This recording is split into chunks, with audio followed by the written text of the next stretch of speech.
Hello aspirants, आप सभी का स्वागत है एनालिस्ट आईएएस के यूट्यूब चैनल पे। हमारा आज का टॉपिक डिस्कशन के लिए है, जापान ने रिसेंटली रशिया से ऑयल खरीदा है एक प्राइस कैप के बावजूद।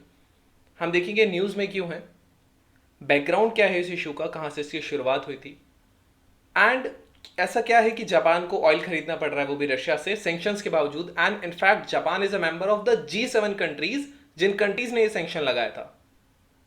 इस प्राइस कैप का फ्यूचर क्या हो सकता है आने वाले टाइम में, देन इस टॉपिक से related we'll solve our today's prelims practice questions. So let's start. Why news?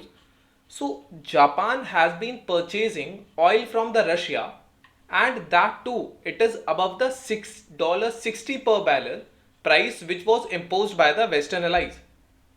And this has also led to speculation that Japan may be breaching an agreement reached in 2022.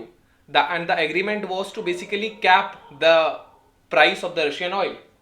Now background अगर हम देखें तो G7 countries, European union, Australia, इन्होंने $60 पर barrel का एक price cap impose किया था रशिया पे कि इससे ज्यादा कोई भी इसे नहीं खरीदेगा। ये जो स्टेप था ये इसीलिए था to restrict the amount of money that Russia can make by selling oil. Obvious सी बात है। मोर ओवर ये बाकी सैंक्शंस में से एक ही था, एंड ये इसीलिए था क्योंकि रशिया ने यूक्रेन में इन्वेड किया था और ये एक तरीके से पनिशमेंट था रशिया के लिए। नाउ क्यों जापान को ऑयल खरीदना पड़ रहा है? जैसे कि काफी यूरोपियन कंट्रीज हैं, they have actually reduced their dependence on the Russian energy supplies, but Japan has actually stepped up its purchases of the Russian oil gas above past year. Japan इकलौता group 7 का nation है जिसने Ukraine को lethal weapon supply नहीं किए हैं। And moreover prime minister Fumio Kishida, he was the last G7 leader जिन्होंने Ukraine को विजिट किया था रशिया के इन्वेजन के बाद।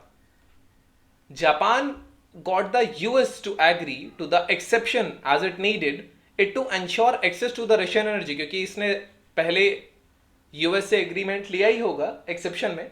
The reason is the concession shows Japan's reliance on the Russian for the fossil fuels.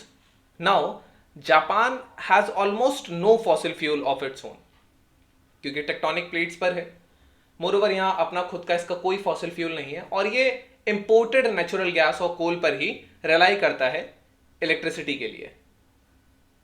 Russia जो है वो जापान का जो नेचुरल गैस का इंपोर्ट है इसका लगभग 1/10 हिस्सा रशिया से आता है।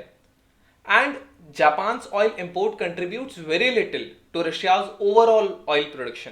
इसमें जापान में काफी कम जाता है, which was around 10.7 million barrels per day in the year of 2022. This does not significantly subvert the West efforts to restrict the Kremlin's oil revenues. Now, Japan was granted an exception to the cap for the oil purchase from the Sakhalin-2 project in the Russia's far east. So, जो project है यहां से Japan ले रहा है oil. Price cap का future क्या होगा? सेवरल कंट्रीज हैं इंक्लूडिंग इंडिया जो 60 पर बैरल, $60 पर बैरल से ज्यादा प्राइस पे खरीद रही हैं। जैसे जैसे ऑयल प्राइस राइज कर रहा है, चांसेस हैं कि जो सिग्नेटरीज थे प्राइस कैप करने वाले कंट्रीज, उनमें दूरियां बढ़े और कुछ लोग रशिया से खींचे, क्योंकि डिमांड एंड सप्लाई का एक मार्केट है। More over oil traders are subverting sanctions and these traders are also delivering supplies from Russia for the buyers who are willing to pay more than $60 per barrel, क्योंकि उनको अपने business से मतलब है। Moreover, ये काफी difficult होगा क्योंकि ये स्ट्रॉन्ग इकोनॉमिक इंसेंटिव्स के अगेंस्ट वर्क कर रहा है। एंड मोर ओवर ये इम्पॉसिबल है कि सारे शिपमेंट्स को ट्रैक किया जाए क्योंकि ऑयल मार्केट काफी बड़ा है, which is also OPEC. Recently O P E C, हम ओपीईसी के बारे में भी अभी आगे देखेंगे, and Russia they decided to cut their oil output by 3.66 million barrels per day. So इससे ऑयल प्राइस अप्रॉक्स 6% बढ़ जाएंगे। यूरोप वगैरह में ऑयल प्राइस काफी ज्यादा है, इंडिया क्योंकि नॉन अलाइनमेंट पॉलिसी है इसीलिए कम है, जापान भी खरीद रहा है क्योंकि इसको जरूरत है। आने वाले समय में हो सकता है कि रशिया से लोग ऑयल खरीदने लगे। Then Russian Urals, the flagship crude oil which is sold by the Russia, also sold above $60 per barrel. Thus, it breached the West's price caps. Thus, it is difficult for the West to implement the price cap that would keep Russia's oil revenues in check despite the rising oil prices. So west के लिए काफी ज्यादा difficult है कि वो इसको maintain करके रखेगा. अब हम देखते हैं ओपीईसी कंट्रीज, क्योंकि ये टॉपिक इसी से रिलेटेड है और ये काफी न्यूज में भी रहा था. सो इसका जो फुल फॉर्म है that is organization of the petroleum exporting countries. ये एक परमानेंट इंटर गवर्नमेंटल ऑर्गेनाइजेशन है और इसका क्रिएशन हुआ था बगदाद कॉन्फ्रेंस में सितंबर 1960 by Venezuela. Iran, Iraq, Saudi Arabia and Kuwait ये शुरुआत के कंट्रीज थे, फाउंडर कंट्रीज. करंटली ओपीईसी में 13 मेंबर्स हैं. हेडक्वार्टर्स जो इसका है वो वेना ऑस्ट्रिया में है. ओपीईसी का जो एम है it is basically to smoothen the supply of oil in an effort to set up the oil price in the world market that would avoid the fluctuations and that would affect the economies of both purchasing and producing countries. तो एक तरीके से balance करना इसका काम है. Membership जो OPC की है ये ओपन है किसी भी कंट्री के लिए जो कि एक बड़ी एक्सपोर्टर हो ऑयल की.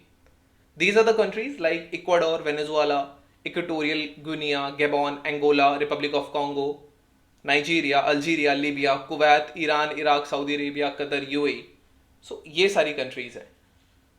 अगर हम ट्रेड की बात करें तो वर्ल्ड का जितना भी ऑयल सप्लाई होता है ओपीईसी जो कंट्रीज हैं ये 40% क्रूड ऑयल सप्लाई करती हैं. ऑयल की जो ट्रेडिंग है ये 60% जो ट्रेडिंग होती है उनके यहां से होती है. और अगर रिजर्व्स की बात करें तो अप्रोक्सीमेटली 80.4% का जो क्रूड ऑयल रिजर्व है वो इन कंट्रीज के पास है और बाकी का 19.6% जो रिजर्व है वो अदर कंट्रीज के पास है. और अगर हम इन्हीं कंट्रीज में विद इन भी देखें तो सबसे ज्यादा जो रिजर्व्स हैं वो वेनेजुएला के पास है which is 24.4% approx. Saudi Arabia इसके बाद आता है, then Iran, Iraq, United Arab Emirates, ये सब. देन लास्ट में आएगा आपका इक्वेटोरियल गिनिया जिसका 0.1% है और इसके अलावा कॉन्गो. इन दोनों का लगभग सेम है. These are both. Now let's discuss our today's prelims practice question that which of the following countries is not a member of the OPEC plus countries. Saudi Arabia, Iran, Iraq or Russia. I hope you all can easily answer this. This was all about today's video and session. Hope you like it. If you're new to the channel, subscribe so you can get our notifications daily. Thank you. Have a nice day and stay tuned with Analyst IAS.